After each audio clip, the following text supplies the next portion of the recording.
पंडित जेठानंद जी भगवान भोलेनाथ के बहुत बड़े भक्त थे। वो वाराणसी में रहते थे। शिव मंदिर में एक पुजारी के पद पर वो कई वर्षों से सेवा कार्य कर रहे थे। शिव पुराण, शिव व्रत उद्यापन, शिव चालीसा और शिव भजन कीर्तन आदि की पूजा विधि का कार्य वो भली भांति संभालते थे।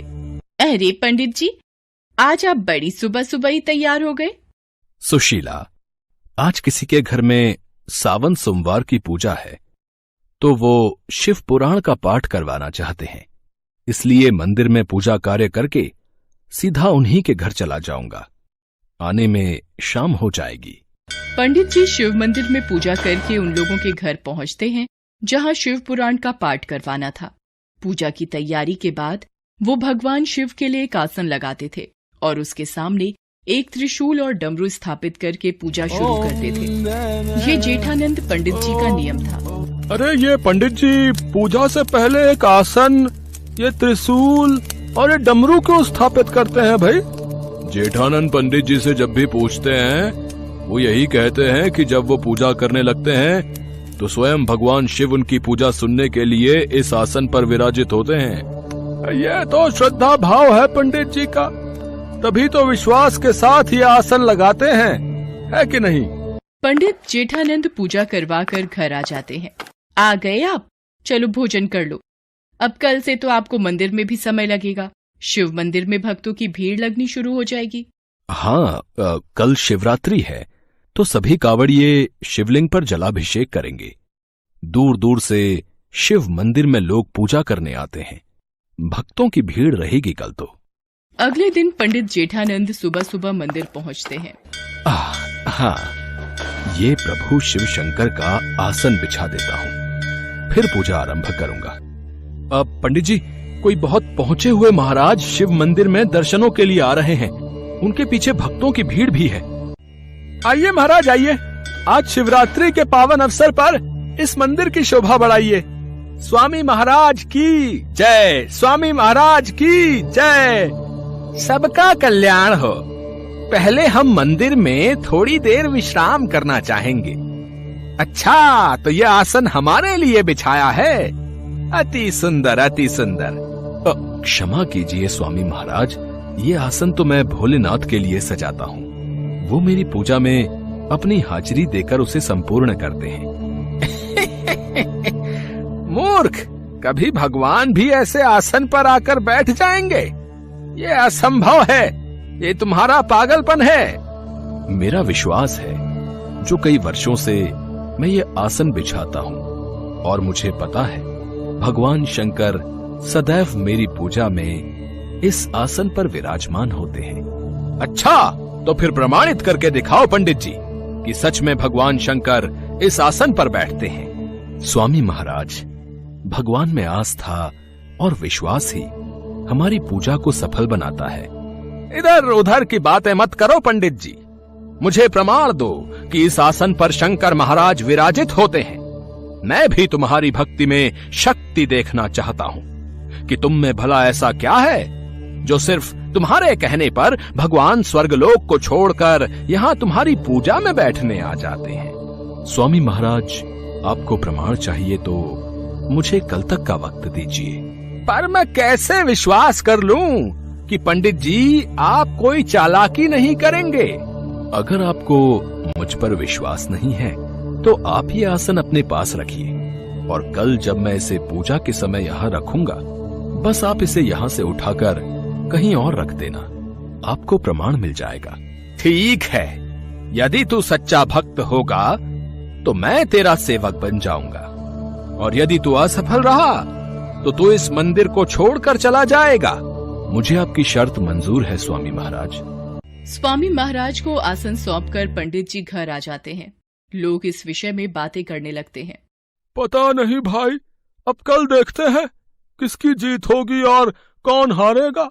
भाई, पुजारी जी बरसों से इस मंदिर की सेवा कर रहे हैं। उनको विश्वास होगा भगवान शंकर पर, तभी तो इतनी बड़ी बात कह दी। देखते हैं कल क्या होगा। उधर स्वामी महाराज अपने एक चेले से बातें करने लगते हैं। मुझे पता है, ये पंडित बरसों से मंदिर में चढ़ रहे दान दक्षिणा पर कुंडली जमाए बैठा है। अब इस पंडित की सच्चाई सबके सामने लाने का वक्त आ गया है। स्वामी महाराज, आपने बिल्कुल सही शर्त रखी है। कल इस पंडित का भांडा फूट ही जाएगा।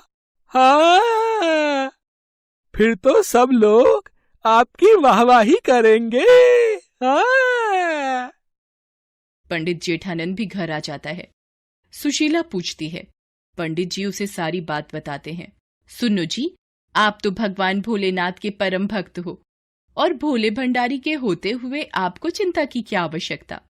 हाँ सुशीला, मैंने तो सब कुछ भोले बाबा पर छोड़ दिया है और मैं जानता हूं वो मेरे विश्वास की लाज जरूर रखेंगे। पंडित जी भगवान शंकर को याद करते हैं। हे भोलेनाथ, हे परमेश्वर, कल आपके भक्त की परीक्षा है और मुझे पता है कि आप मेरी सहायता जरूर करेंगे। अगले दिन पंडित जेठानंद मंदिर पहुंचते हैं। स्वामी महाराज पहले से ही मंदिर में पहुंचे हुए थे। आइए पंडित जेठानंद जी, आप ही का इंतजार हो रहा था। चलिए, ये रहा भगवान शिव का आसन, लगाइए इसे और पूजा शुरू कीजिए। देखें भगवान यहाँ विराजेंगे या नहीं। ओम नमः शिवाय, ओम नमः शिवाय।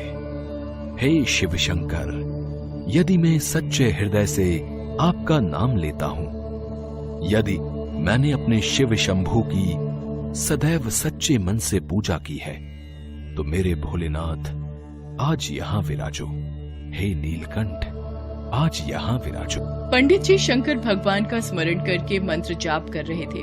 स्वामी महाराज तो बस इसी इंतजार में थे कि कब पंडित जी का विश्वास टूटे और वो पंडित जी को झूठा साबित करें। तभी स्वामी महाराज, यदि आपको लगता है भगवान शंकर इस आसन पर नहीं बैठे, तो क्या आप इस आसन को उठाकर दूसरी जगह रख सकते हैं। अरे, इसमें कौन सी बड़ी बात है।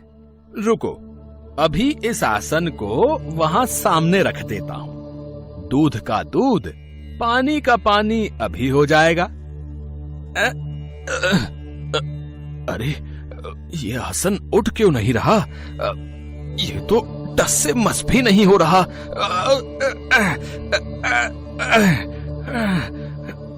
ये असंभव है। अरे, मैं तो जोर लगा रहा हूं। ये आसन उठाना मेरे लिए मुश्किल है। तो क्या सचमुच भगवान शंकर इस पर बैठे हुए हैं।